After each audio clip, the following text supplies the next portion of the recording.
Bismillah wassalatu wassalamu ala rasulillah wa ala alihi wa sahbihi wa wala amma ba'du. Kita lanjutkan kembali.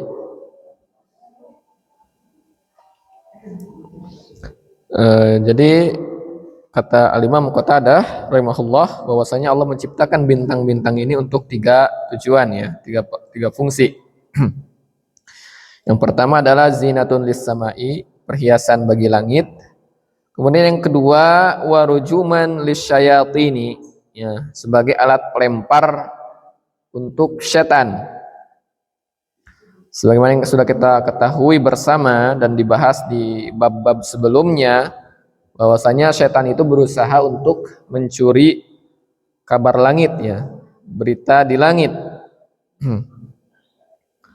Mereka memperdengarkan, ya, berusaha mencuri, ya, informasi, ya, yang dibicarakan oleh para malaikat, ya, terkait takdir Allah Subhanahu wa taala.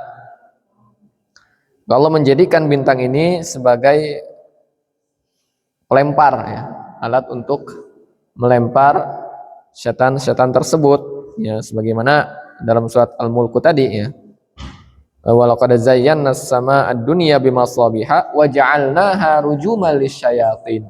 Nah, kami telah menjadikan bintang-bintang itu rujuman lisyayatin, ya, alat melempar bagi setan-setan. Nah, jadi Allah menjadikan sebagian dari suatu bintang itu untuk melempar setan. Kita malah salah kaprah, ya. Karena ikut-ikutan kebiasaan orang kafir, gitu. Tatkala ada bintang jatuh itu justru memanjatkan permohonan, meminta sesuatu. Nah, ini padahal Allah menjadikan bintang itu sebagai pelempar untuk setan. Kemudian yang ketiga wa alamatin yuhtada biha, dan Allah menjadikan bintang itu sebagai tanda-tanda yuhtada yang dijadikan petunjuk biha dengan tanda tersebut, ya. Jadi manusia menjadikan bintang-bintang ini sebagai tanda. Yang pertama adalah tanda arah, ya, mata angin, ya. Karena ada suatu gugus bintang tertentu, ya, yang dia selalu berada di arah utara, ya. Kemudian gugus bintang lain misalnya letaknya selalu di arah selatan, sehingga ini bisa dijadikan petunjuk arah, terutama bagi orang-orang zaman dahulu, karena dulu belum ada istilah GPS, ya, Google Maps itu belum ada, alat-alat canggih itu belum ada. Maka mereka untuk menentukan arah, yang ingin pergi ke suatu kota, ke suatu negara, itu dengan memperhatikan posisi bintang, ya. Dengan mengetahui arah utara dan selatan, maka dia pun akan mengetahui arah timur dan barat, karena sudah otomatis, ya. Ya. Jadi kalau misalnya utara itu di hadapan kita, ya, berarti di belakang kita itu adalah arah selatan, ya kan? Kalau utara di depan berarti selatan di belakang kita, ya. Maka sebelah kanan kita adalah timur dan sebelah kirinya barat, ya. Nah, ini dijadikan petunjuk, ya, oleh nelayan umpamanya, ya, yang melaut, ya, atau orang yang menempuh perjalanan di gurun pasir. Maka mereka menjadikan bintang ini sebagai petunjuk arah. Kemudian semakin kesini kan ditemukan kompas, ya. Dan kompas itu kan cara kerjanya sederhana, ya. Dia terbuat dari lempengan seng tipis, ya, yang diletakkan di atas air, ya, atau sesuatu tumpuan yang melayang, gitu, ya, yang mana dia selalu tertarik ke arah kutub utara dan kutub selatan bumi karena adanya daya tarik, ya, dari magnet bumi. Itu kan baru belakangan, ya, adanya kompas. Apalagi sekarang, ya, udah canggih pakai GPS. Ya, dengan apa? Bantuan satelit. Ya, bisa lebih detail sekarang ya, bahkan bukan hanya sekedar arah sekarang. Kita bisa lihat sampai dengan apa? Posisi tiap rumah umpamanya, posisi jalan, bahkan gambarnya pun ada. Ya, lebih canggih lagi zaman sekarang. Nah, jadi fungsi yang ketiga ya sebagai petunjuk arah ya. Atau bisa juga tanda-tanda di sini maksudnya tanda-tanda masuknya musim tertentu. Ya, jadi ada suatu gugus bintang itu yang dia menjadi pertanda suatu musim. Yang umpamanya kalau di Arab ada namanya bintang Asy-Syu'ara. Ya, bintang Asy-Syu'ara ya, bintang Sirius. Yang mana bintang ini biasanya muncul sebelum memasuki musim dingin. Jadi kalau mau masuk musim dingin itu ada bintang Syu'ara. Ya, dan kalau musim panas umpamanya bintang apa gitu. Nah, di Indonesia juga dulu demikian ya. Nelayan atau petani itu menjadikan gugus bintang tertentu itu sebagai pertanda, misalnya mau masuk musim hujan, sehingga mereka bersiap-siap untuk bercocok tanam. Kalau sekarang mungkin banyak orang yang nggak tahu ya, karena sudah tidak terlalu memperhatikan. Ya, kalau zaman dulu justru ini sesuatu yang diajarkan secara ya turun temurun gitu. Ya, antara petani atau nelayan. Ya, ada bintang-bintang tertentu yang apa dijadikan tanda masuknya suatu musim. Ini 3 fungsi bintang. Yang pertama perhiasan bagi langit, kedua alat pelempar bagi setan, ketiganya sebagai tanda-tanda yang dijadikan apa petunjuk bagi manusia. Kemudian Imam Qatadah mengatakan faman ta'awwala fiha ghaira dzalika akhta'a wa adha'a nasibahu. Ya.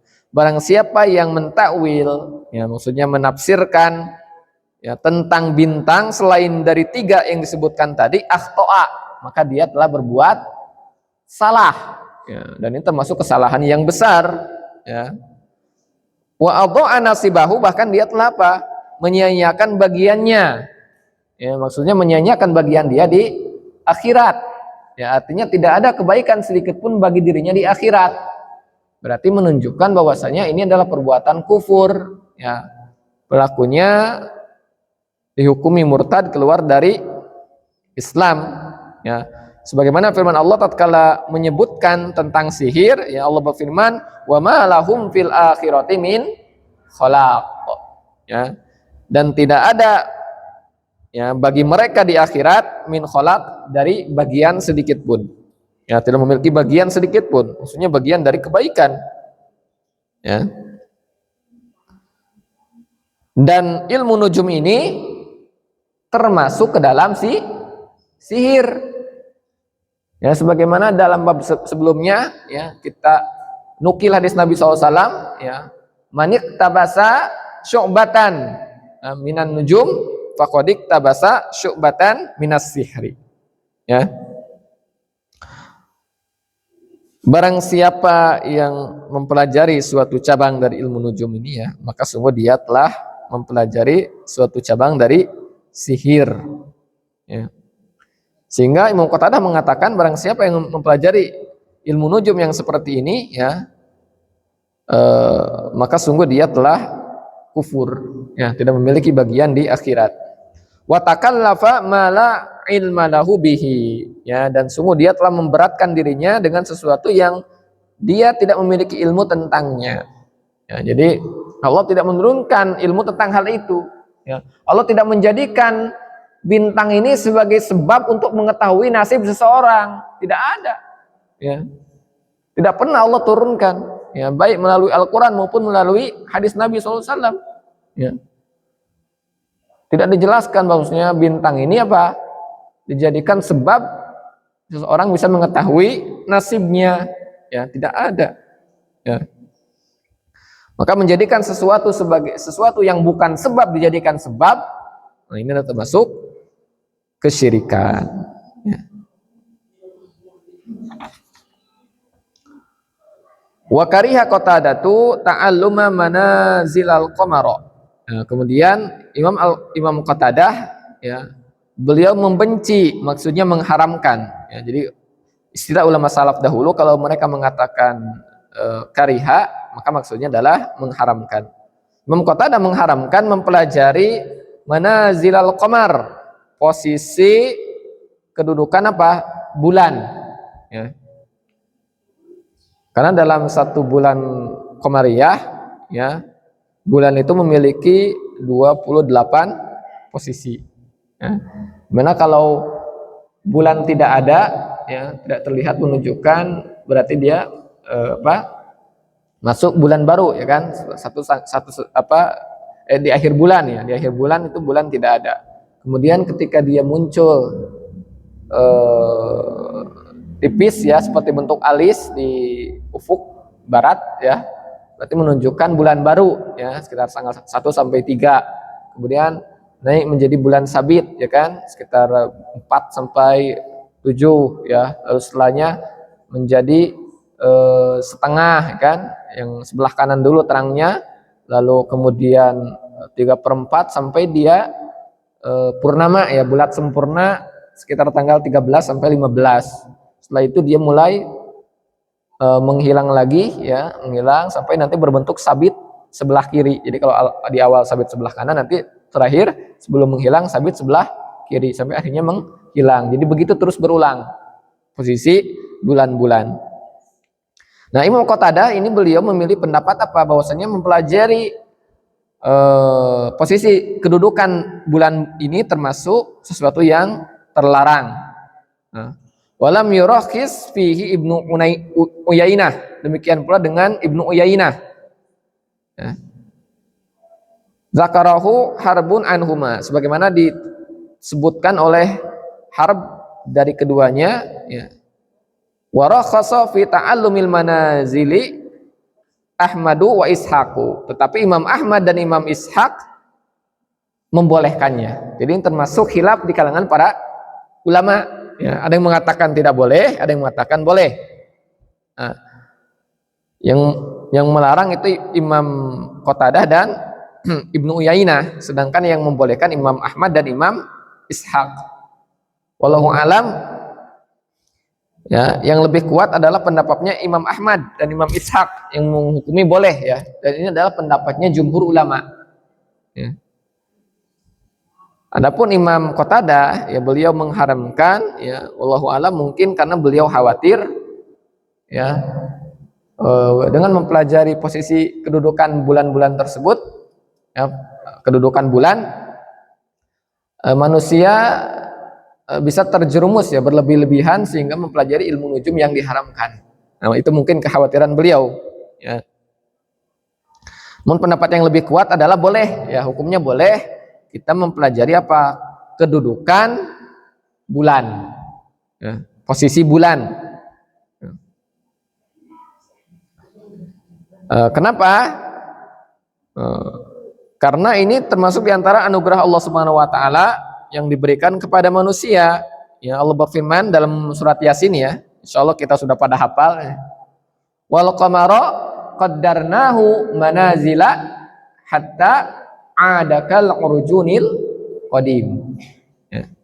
Dan bulan, ya, kami menjadikannya apa? Manazil, ya, memiliki posisi-posisi, kedudukan-kedudukan, hatta ada, sehingga dia kembali kal urjunil qadim, seperti tandan kurma yang tua, itu melengkung tipis, ya, sampai kembali melengkung tipis, ya, sampai akhirnya hilang. Kemudian dalam surat Yunus Allah juga berfirman, wa qaddarahu manazila lita'lamu adadas sinina wal hisab. Ya, dan kami apa? Menjadikan bulan ini memiliki posisi-posisi, ya, supaya kalian mempelajari bilangan tahun dan waktu. Nah, ini diantara anugerah dari Allah, ya. Allah menjadikan bulan ini apa? Supaya kita bisa mengetahui bilangan tahun dan hari, ya, waktu. Dan tentu saja cara kita memperoleh anugerah tersebut adalah dengan mempelajarinya, ya, dengan mempelajari posisi bulan ini, maka kita bisa apa? Mengetahui waktu dan tahun, ya, sehingga wallahu alam pendapat yang lebih kuat adalah yang mengatakan boleh kita mempelajari apa? Posisi bulan, ya. Itu dalam bulan Qamariyah, ya, tahun Hijriah. Kemudian yang terakhir, wan Abi Musa, dari sahabat Abu Musa, qala, dia berkata, kalau Rasulullah SAW bersabda, salasatun la yadkhulunal jannata, ada 3 golongan yang tidak akan masuk surga. Mudminul khamri, yang pertama adalah apa? Orang yang kecanduan khamr, ya, arak. Wa qati'ur rahmi, kemudian yang memutuskan tali silaturahim. Wa musaddiqun bisihri, dan yang membenarkan sihir. Rawahu Ahmad wa Ibnu Hibban fi sahihihi, diriwayatkan oleh Imam Ahmad dan Ibnu Hibban di dalam kitab sahihnya. Jadi ada 3 golongan yang tidak akan masuk surga. Maksud tidak masuk surga di sini, tidak masuk surga bersama orang-orang yang pertama masuk surga, ya. Karena ini termasuk dosa-dosa besar yang tidak mengeluarkan pelakunya dari Islam. Jadi tetap dihukumi muslim, pelaku dosa besar, sehingga pada akhirnya mereka akan dimasukkan ke surga setelah sebelumnya apa? Dibersihkan dulu di neraka, ya. Nah, jadi maksudnya di sini tidak akan masuk surga itu bukan tidak akan masuk surga selamanya, ya, tapi mereka tidak akan masuk surga bersama orang-orang yang pertama kali masuk surga, ya. Dan ini termasuk dosa besar yang tahta masyiatillah. Kalau Allah menghendaki, Allah ampuni. Kalau Allah tidak menghendaki, Allah menyiksa mereka di neraka. Itu orang yang kecanduan khamr, ya, berlebihan, ya. Kemudian nuqati'ur rahmi, memutuskan tali silaturahmi dan membenarkan sihir. Terakhir ada 4 kesimpulan, ya, fihi masail. Al-ula al-hikmatu fi khalqin nujum, adalah hikmah dari penciptaan bintang. Jadi Allah yang menciptakan bintang dan Allah pula yang mengetahui hikmahnya. Kemudian Allah sebutkan hikmah penciptaan bintang tersebut ada 3, ya. Sebagai perhiasan langit, ya, kemudian alat pelempar bagi setan, dan petunjuk arah, ya, tanda-tanda. Maka tidak boleh seseorang, ya, apa? Menafsirkan hal lain seperti tadi, dijadikan apa? Alat untuk meramal nasib seseorang. Ini tidak dibenarkan. Asaniyah, yang kedua, ar-raddu ala man za'ama ghaira dzalik, ya. Bantahan, ya, bagi orang yang beranggapan atau menyangka selain dari 3 hikmah tadi. Asalisa, yang ketiga, al-khilaf fi ta'allumil manazil, ada khilaf di kalangan para ulama tentang hukum mempelajari manazil, posisi-posisi kedudukan bulan. Dan yang rajih wallahu alam adalah boleh hukumnya, ya. Yang keempat, ar-rabi'ah al-wa'id fi man saddaqa bi syai'in minas sihri walau arafa annahu batilun. Ya, sebuah ancaman yang sangat keras, ya, bagi orang yang membenarkan sesuatu bagian dari sihir padahal dia mengetahui bahwasanya sihir tersebut adalah sesuatu yang batil. Tapi ada sebagian orang yang karena mengikuti hawa nafsunya, maka dia tetap mempelajari sihir atau mengamalkan sihir, padahal ini sesuatu yang jelas diharamkan di dalam Islam, ya. Wallahu alam. Demikian yang bisa kita sampaikan. Mudah-mudahan ada manfaatnya, khususnya bagi diri saya pribadi, umumnya untuk hadirin. Apa yang benar dari Allah Subhanahu wa taala, apa yang salah dari kekurangan diri saya pribadi, semoga Allah mengampuni. Tutup dengan doa kafaratul majelis. Subhanaka Allahumma bihamdika asyhadu an la ilaha illa anta astaghfiruka wa atubu ilaik. Wassalamualaikum warahmatullahi wabarakatuh.